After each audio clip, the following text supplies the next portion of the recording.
రీసెంట్గా 24వ తారీఖు జరిగిన మ్యాచింగ్ రిలేటెడ్ ఆ రోజు ఉదయం 7 గంటలకి ఎస్ఐ మోహన్ కి ఇన్ఫర్మేషన్ వస్తుంది. దాచేపల్లి పోలీస్ వాళ్ళు ఇన్ఫర్మేషన్ ఇస్తారు, ఇట్లాగా వీరాపురం దగ్గరలో మ్యాచింగ్ జరిగిందని చెప్పి ఇన్ఫర్మేషన్ ఇస్తే 7 గంటలకి SI Mohan along with his team Venkat, Anjaneyulu, అలానే కొండలు అనే 3 పీసులతో పాటు అక్కడ సీన్కి వెళ్తారు. సీన్కి వెళ్ళి అదంతా కూడా చూసుకుంటారు, అసలు అక్కడ సీన్ ఎలా ఉంది ఏంటి అని. ఆ తర్వాత ఏం జరిగిందని డైరెక్ట్గా పిటిషనర్తో మాట్లాడతారు. ఆ పిటిషనర్ పేరు యలమల సీతమ్మ. ఆమెతో మాట్లాడితే ఆమె చెప్పిన వివరాల ప్రకారం ఎవరెవరు ఉన్నారు ఏంటి అదంతా కూడా ఇన్ఫర్మేషన్ తీసుకొని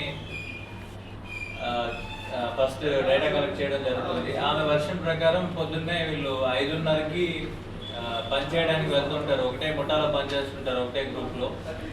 అలా రోజు పనిచేసే క్రమంలోనే ఈవిడతో పాటు కొల్లి శిరీష అనే ఆవిడ కూడా పనికి వెళ్తూ ఉంటారు.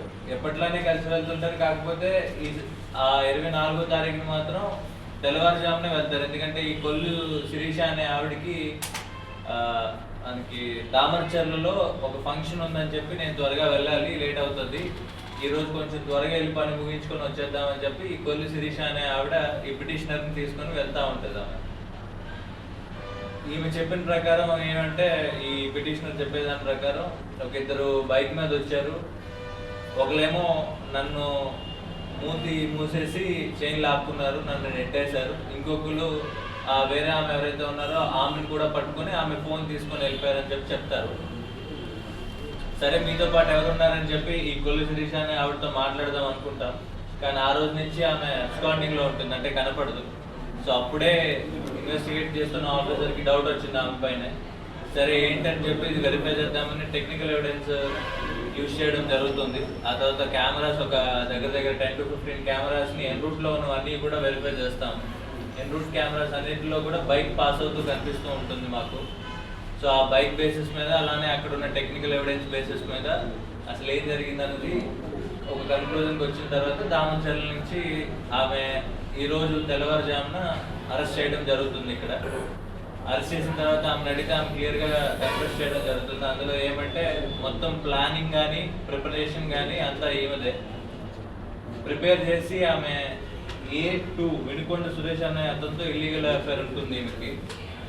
ఈమెకి ఈఎంఐస్ కట్టే బాధ్యత కూడా ప్రెజర్ పెరిగిపోతూ ఉంటుంది. ఆ డబ్బులు ఎలాగైనా కట్టాలని చెప్పి మేము ప్లాన్ చేసి వినుకొండ సురేష్కి ఇన్ఫర్మేషన్ ఇచ్చి ఇలాగా పలానా ముఠాలో నేను పనిచేస్తున్నాను, నాతో పాటుగా ఒక ఆవిడ ఉంటుంది, ఆవిడ ఇట్లా చేయనుంది, దాన్ని మనం ప్లాన్ చేద్దామని చెప్పి ప్లాన్ చేసి ఈ సురేష్కి ఇన్ఫర్మేషన్ ఇస్తే సురేష్ వాళ్ళ తమ్ముడైన అశోక్ వీళ్ళిద్దరూ కలిపి ఎలా అయినా కానీ చేయాలని ముందు రోజే రెక్కీ చేసుకుంటారు ఆ ప్లేస్ని ఇదంతా కూడా.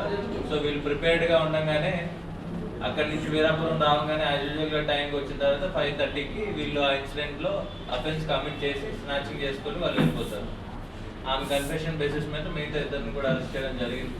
వాళ్ళ 3ని అరెస్ట్ చేసి వెంటనే ఇప్పుడు రిమాండ్ కూడా పెట్టడం జరుగుతుంది. ఈ మొత్తం ఇన్వెస్టిగేషన్లో క్లియర్ కట్గా వెంటనే రెస్పాన్స్. Thank you. జాగ్రత్తగా ఉండమని మాత్రమే చెప్తున్నాము. కొద్ది బంగారం రేట్ పెరిగింది, వెండి రేటు పెరిగింది, అట్లానే ఇప్పుడు కాపర్ రేట్ కూడా పెరుగుతుంది.